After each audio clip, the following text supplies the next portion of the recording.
Hey, Brown's gas enthusiasts. I just had to troubleshoot a problem with my generator and learn something in the process I thought I just wanted to share with you. So, right off the bat, I was losing pressure in my generator and I couldn't figure out why. And how you can tell is that you're at 40%, which is what we're told to run it at, for an average human being.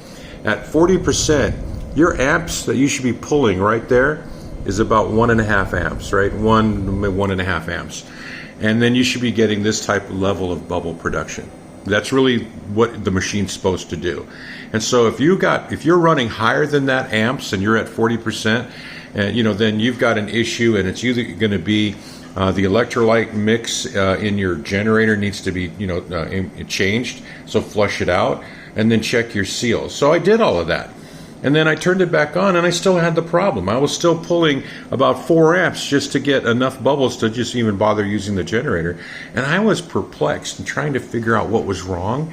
And then all of a sudden I noticed that in the expansion chamber, this part of the tube became loose from this guy. And even though I couldn't see it, I couldn't, there's no way to know. But I just happened to notice that this thing was up, it could move up and down, which meant that I was losing my pressure along this seal. Now, I've had this generator running continually for 4 years now. So I'm like, wow, okay, so what I did was, when I initially tried to troubleshoot it, I replaced the plumber's tape on the bottom and on the top. I hadn't even thought about this piece.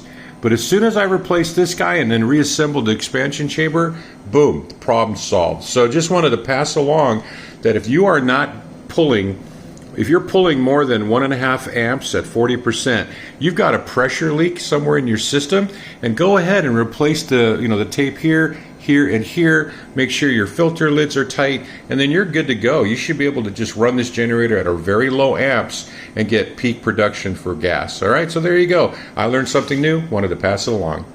Aloha.